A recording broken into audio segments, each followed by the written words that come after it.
আলহামদুলিল্লাহি রাব্বিল আলামিন ওয়াসসালাতু ওয়াসসালামু আলা সাইয়্যিদিল মুরসালিন আম্মা বা'দ ফাআউযু বিল্লাহি মিনাশ শাইতানির রাজিম বিসমিল্লাহির রহমানির রহিম আসসালাতু ওয়াসসালামু আলাইকা ইয়া রাসূলুল্লাহ ওয়া আলা আলিকা ওয়া আসহাবিকা ইয়া হাবিবাল্লাহ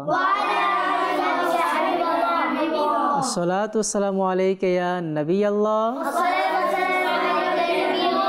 ওয়া আলা আলিকা ওয়া আসহাবিকা ইয়া নূরাল্লাহ। প্রিয় ছোট বন্ধুরা এবং মাদানী চ্যানেলের ছোট দর্শকরা, আপনারা সবাই কেমন আছেন?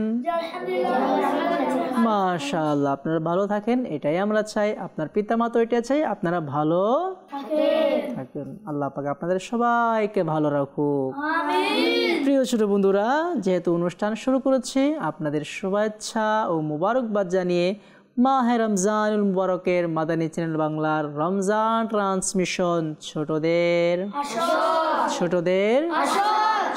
আশার অনুষ্ঠান শুরু করছে। সবাইকে অভিনন্দন ও মুবারকবাদ জানিয়ে আমাদের প্রিয় নবী রাসূল আরবি হুজুর আকরাম সাল্লাল্লাহু তাআলা আলাইহি ওয়া সাল্লাম ইরশাদ করেন, প্রতিটি কাজ উদ্দেশ্য সম্মিলিত যা দরুদ ও জিকির ব্যতীত আরম্ভ করা হয় তা বরকত ও মঙ্গল শূন্য হয়ে থাকে।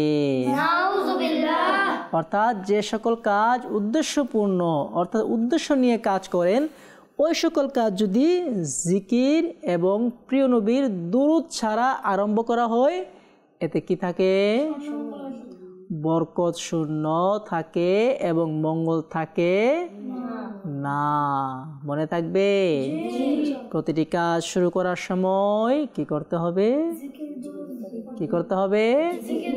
জিকির এবং প্রিয় নবীর প্রতি অর্থাৎ আল্লাহ পাকের নামও নিতে হবে, আমার নবী পাকের নামও।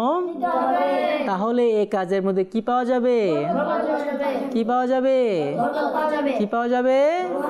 বরকত পাওয়া যাবে এবং তা কল্যাণকর হবে, মঙ্গলময় হবে।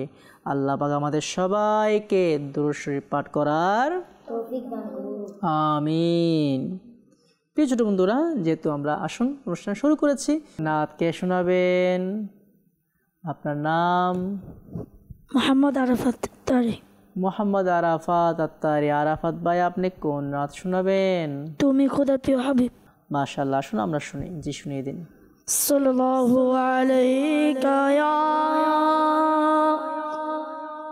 রাসূলুল্লাহ ওয়া সাল্লাম আলাইকা ইয়া হাবিবাল্লাহ। পারিয়া সাল্লাল্লাহু আলাইকা ইয়া রাসূলুল্লাহ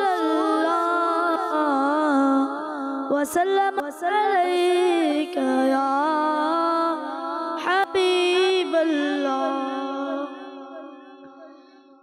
তুমি খোদার প্রিয় হাবিব, তুমি সৃষ্টির সেরা, তুমি খোদার প্রিয় হাবিব, তুমি সৃষ্টির সেরা। তোমার তরে সে জন আসমান জমিন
সেরা তুমি খোদার প্রিয় হাবিব তুমি সৃষ্টির তোমার তরে সৃজন আসমান জমিন গ্রহ তারা তোমাকে না দেখলে জীবন হবে আমার বেকার তোমাকে না দেখলে জীবন হবে আমার বেকার দেখিতে এই নয়ন যুগল তৃষিত যে আমার দেখিতে এই নয়ন যুগল তৃষিত যে আমার গোমর নুরানি নবী দেখাও নাচে হারা গোমর নুরানি নবী দেখাও নাচে হারা তোমার তরে সৃজন আসমান জমিন গ্রহ তারা এমন নূরের প্রদীপ তুমি যার কোনো ধোঁয়া এমন নূরের প্রদীপ তুমি যার নাই কোনো ধোঁয়া কাঁটাবিহীন ফুল তুমি জগৎ জুড়ে চোয়া কাঁটাবিহীন ফুল তুমি জগৎ জুড়ে চুয়া ছায়াবিহীন কায়া তুমি সব নবীদের সেরা ছায়াবিহীন কায়া তুমি সব নবীদের সেরা তোমার তরে সৃজন আসমান জমিন গ্রহ তারা তুমি খোদা প্রিয় হাবিব তুমি সৃষ্টির সেরা তুমি খোদা প্রিয় হাবিব তুমি সৃষ্টির সেরা তোমার তরে সৃজন আসমান জমিন গ্রহ তারা তুমি রাজি হলে আমার খোদা হবে রাজি তুমি রাজি হলে আমার খোদা হবে রাজি তোমার হাতে দিলেন খোদা দো জাহান চাবি তোমার হাতে দিলেন খোদা দো জাহানের চাবি রাজি থেকো আমার উপর ওহে খোদা প্যারা রাজি থেকো আমার উপর ওহে খোদা প্যারা তোমার তরে সৃজন আসমান জমিন গ্রহ তারা পাপী অপরাধী আমি তোমার সঙ্গে আত্মার পাপী অপরাধী আমি তোমার সঙ্গে আত্মার কবর হাসর ফুলসিরাতে করিও থাকে পার কবর হাসর ফুলসিরাতে করিও তাকে পার ছেড়ে দিও না আমাকে আমি দেশে হারা ছেড়ে দিও না আমাকে আমি দেশে হারা তোমার তরে সৃজন আসমান জমিন গ্রহ তারা তুমি খোদার প্রিয় হাবিব তুমি সৃষ্টির সেরা তুমি খোদার প্রিয় হাবিব তুমি সৃষ্টির সেরা তোমার তরে সৃজন আসমান জমিন গ্রহ তারা তোমার তরে সৃজন আসমান জমিন গ্রহ তারা আমরা কি শুনছিলাম? নাতে মুস্তাফা শুনছিলাম। তো নাত ভালো লাগে? নাত ভালো লাগে? এখন কি শুনবো? এখন কি শুনবো? হযরতে আবু নুয়াইম আহমদ বিন আবদুল্লাহ ইস্পাহানি রহমতুল্লাহি তাআলা আলাইহি হিলিয়াতুল আউলিয়া নামক কিতাবে বর্ণনা করেন। কোন কিতাবে? হিলিয়াতুল আউলিয়া। হিলিয়াতুল আউলিয়া এটি আউলিয়া কেরামের উপর লিখিত কিতাব। একবার ইব্রাহিম তাইমি রহমতুল্লাহি তাআলা আলাইহি, কে নাম কি? ইব্রাহিম তাইমি রহমতুল্লাহি তাআলা আলাইহি তিনি বলেন, আমি একবার মনে মনে কল্পনা করলাম। কি করলাম? কিভাবে বলুন? মনে মনে আমি জাহান্নামে রয়েছি। কোথায়? আর আগুনের শিকল দিয়ে বাঁধা অবস্থায় জাক্কুম ফল অর্থাৎ দুজকিদের দেয়া অত্যন্ত দুর্গন্ধময় ও কাঁটাদার তিক্ত ফল খাচ্ছি। কে বলছেন? হযরতে ইব্রাহিম তাইমি রহমতুল্লাহি তাআলা আলাইহি। তিনি নিজে নিজে কি করছেন? মনে মনে কল্পনা করছেন যে সে কোথায় রয়েছে? জাহান্নামে রয়েছে, আর জাহান্নামের কাঁটাদার ও দুর্গন্ধযুক্ত ফল খাচ্ছে, আর জাহান্নামীদের পুঁজগুলো পান করছে। এই কল্পনার পর তিনি বলেন, আমি আমার নফসকে জিজ্ঞাসা করলাম। কাকে? আমি আমার আত্মাকে। কাকে? আত্মা, নফস, এগুলো একই। কাকে জিজ্ঞাসা করছে? নফসকে। নফস কোথায় থাকে? ভিতরে। আত্মা কোথায় থাকে? ভেতরে। নফসকে জিজ্ঞাসা করলাম, বলো তোমার কি চাই? জাহান্নামের শাস্তি না এ থেকে মুক্তি? কাকে বলছে? নফসকে বলছে, তুমি কি চাও? জাহান্নামের শাস্তি নাকি এ থেকে মুক্তি? নফস, আত্মা আমাকে বলল, আমি মুক্তি চাই। কি চাই? মুক্তি চাই। আর এজন্য আমি পৃথিবীতে আবারও ফিরে যেতে চাই, আর এমন আমল করতে চাই যেন জাহান্নামের শাস্তি থেকে মুক্তি পেতে পারি। এবার আমি আমার, কে বলছেন? ইব্রাহিম তাইমি রহমতুল্লাহি তাআলা তিনি বলেন, এবার আমি নিজে নিজে কল্পনা করলাম যে আমি এখন জান্নাতে আছি। কোথায় আছি? কোথায় আছি? প্রথমে কোথায় ছিল? এখন জান্নাতে আছি। জান্নাতের বিভিন্ন ফল খাচ্ছি। এখানকার নহরগুলো থেকে পানি পান করছি। হুরদের সাথে সাক্ষাৎ করছি। এই কল্পনার পর আমি আমার নফসকে, আমি আমার আত্মাকে জিজ্ঞাসা করলাম, তুমি জান্নাত চাও নাকি জাহান্নাম? কি বললেন? তুমি জান্নাত চাও নাকি জাহান্নাম চাও? নফস আমাকে বলল, আমি জান্নাত চাই, আর আমি দুনিয়াতে আবারও ফিরে যেতে চাই, আর এমন নেক আমল করতে চাই যেন জান্নাতের ভালো ভালো নিয়ামত সমূহ ভোগ করতে পারি। এবার ইব্রাহিম তাইমি রহমতুল্লাহি তাআলা আলাইহি নিজে নিজের নফসকে বলছে, হে নফস, এবার তোমার সুযোগ রয়েছে, তোমার বর্তমান সুযোগ আছে। অর্থাৎ হে নফস, এখন তোমাকে নিজেই নির্ধারণ করতে হবে, তুমি কি নিজেকে সংশোধন করে জান্নাতে যাবে নাকি বিপদগামী হয়ে জাহান্নামে যাবে। এখন সেই অনুযায়ী তুমি আমল করো। প্রিয় ছোট বন্ধুরা, এই ঘটনা থেকে আমরা কি বুঝতে পারলাম? হযরতে ইব্রাহিম তাইমি রহমাতুল্লাহি তাআলা আলাইহি তিনি নিজে নিজে কি করছেন? কি করছেন? কল্পনা করছেন। কিসের কল্পনা? একবার জান্নাতে ছিল, একবার জাহান্নামে ছিল। আল্লাহু আকবার, আল্লাহু আকবার। অন্য কিতাবের মধ্যে বর্ণিত আছে, এই চিন্তা করতে করতে ইব্রাহিম তাইমি রহমতুল্লাহি তাআলা আলাইহি বিকট আওয়াজ করলেন, আর আওয়াজ দিয়ে তিনি ইন্তেকাল করলেন। ইন্না লিল্লাহি ওয়া ইন্না ইলাইহি রাজিউন। এমনই আরো একটি ঘটনা বর্ণিত আছে, শুনব? জি। হযরত সাইয়্যিদুনা ইব্রাহিম বিন আদহাম, নাম কি? নাম কি? তিনি কে ছিলেন? আল্লাহর ওলি ছিলেন। কে ছিলেন? কে ছিলেন?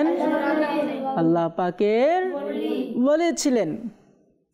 সাইয়্যিদুনা ইব্রাহিম বিন আদহাম রহমাতুল্লাহি তাআলা আলাইহি একবার গোসল করার জন্য কোনো গোসলখানায় গেলেন। কোথায় গেলেন? গোসলখানায় গেলেন। গোসলখানার মালিক তাকে বাধা দিয়ে দিরহাম তথা টাকা চাইল। কি চাইল? টাকা চাইল। আর বলল যদি টাকা না দেন আপনাকে প্রবেশ করতে দেওয়া হবে না। কি করতে দেওয়া হবে না? কি ছাড়া? টাকা ছাড়া।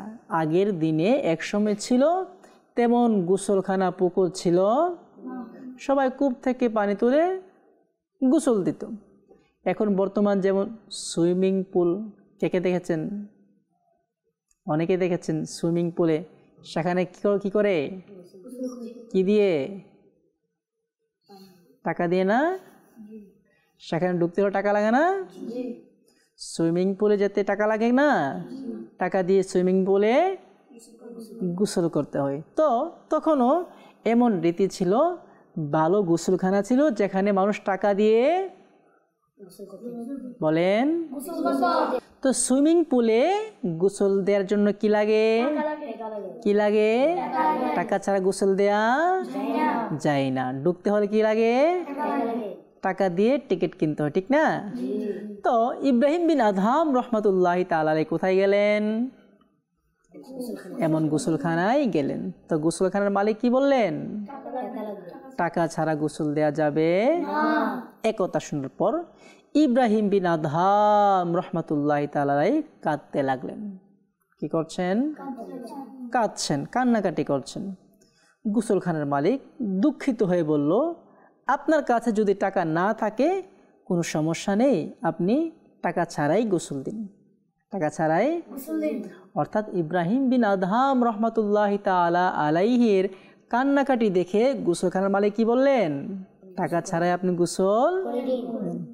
ইব্রাহিম বিন আদহাম রহমাতুল্লাহি তাআলা বললেন, আমি এ কারণে কান্না করছি না যে আপনি আমাকে বাধা দিয়েছেন, বরং আমি তো এ কারণেই কান্না করছি দিরহাম না থাকার কারণে, টাকা না থাকার কারণে আজ আমাকে এমন গোসলখানায় প্রবেশ করতে দেওয়া হচ্ছে না যেখানে নেককার ও বদকার সকলে গোসল করে।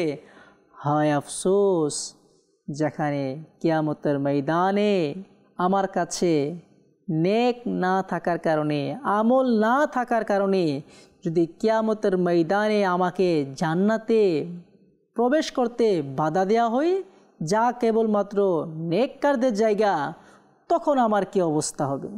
আল্লাহু আকবার, আল্লাহু আকবার। ইব্রাহিম বিন আদহাম কি বললেন?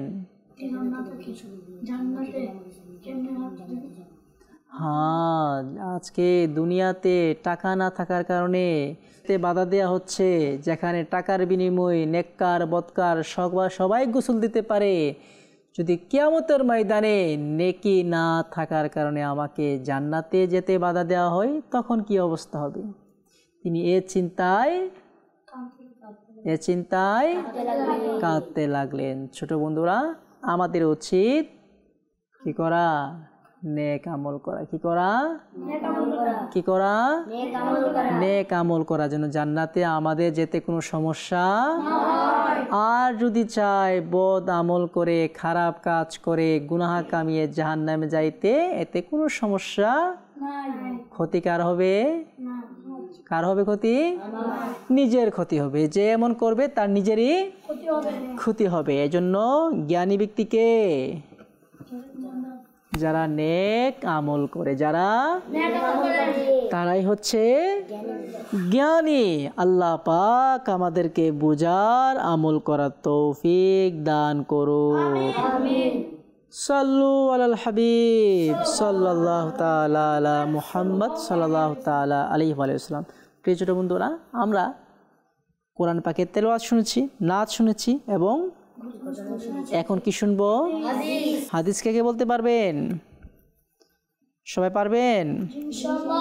বলবো?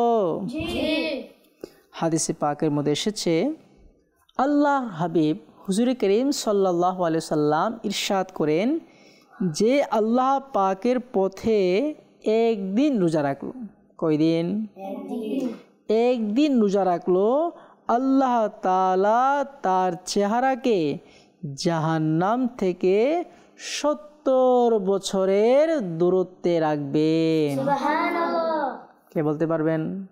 আবারও শুনেন, নবী করিম সাল্লাল্লাহু আলাইহি ওয়াসাল্লাম ইরশাদ করেন, যে ব্যক্তি আল্লাহ পাকের পথে মাত্র একটি রোজা রাখলো, আল্লাহ তাআলা তার চেহারাকে জাহান্নাম থেকে 70 বছরের দূরে রাখবেন। এখন কে বলতে পারবেন? কে বলতে পারবেন? আর কে বলবেন না? আপনি বলবেন না? নবীজি সাল্লাল্লাহু আলাইহি ওয়াসাল্লাম ইরশাদ করেন, যে ব্যক্তি আল্লাহ তাআলার পথে একটি রোজা রাখবে, তার চেহারাকে আল্লাহ তাআলা জাহান্নাম থেকে 70 বছর দূরে রাখবেন। সুবহানাল্লাহ, মাশাআল্লাহ। আর কে বলতে পারবেন? নবী করিম সাল্লাল্লাহু আলাইহি ওয়াসাল্লাম ইরশাদ করেন, আল্লাহ তাআলার একটি রোজা যে রাখবে, আল্লাহ পাক তার চেহারাকে জাহান্নাম থেকে 70 বছর দূরে রাখবে। সুবহানাল্লাহ। আর কে বলবেন? আপনি বলবেন না? নবী করিম সাল্লাল্লাহু আলাইহি ওয়াসাল্লাম ইরশাদ করেছেন, যে ব্যক্তি আল্লাহর পথে একবার রোজা রাখবে, আল্লাহ তাআলা 70 বছর দূরত্ব রাখবে। সুবহানাল্লাহ, মাশাআল্লাহ। অর্থাৎ যে ব্যক্তি আল্লাহর পাকের পথে কয়টি? আল্লাহ পাক তার চেহারাকে 70 বছরে জাহান্নাম থেকে 70 বছরের দূরে রাখবেন। সুবহানাল্লাহ। এখন আমাদের কি করতে হবে? কি করতে হবে? আমরা রোজা রাখবো। প্রিয় ছোট বন্ধুরা, রমজান মাস মানে রোজার মাস। রমজান মাস কিসের মাস? রোজার মাস। রমজান ইবাদতের মাস, রমজান কোরআন তেলাওয়াতের মাস, রমজান তাহাজ্জুদের মাস, রমজান তারাবির মাস, রমজান সেহরির মাস, রমজান ইফতারের মাস। রমজান মানে ইবাদতের মাস। আল্লাহ পাক এই মাসে আমাদেরকে ইবাদত করার তৌফিক দান করুন। ছোট বন্ধুরা, আজকের মতো এখানে বিদায় নিচ্ছি। আগামীকাল দেখা হবে ইনশাআল্লাহ আজ্জা ওয়া জাল। সেই আশা বাসা নিয়ে আজকের মতো এখানে শেষ করছি। সকলে ভালো থাকবেন, সুস্থ থাকবেন। সাল্লু আলাল হাবিব।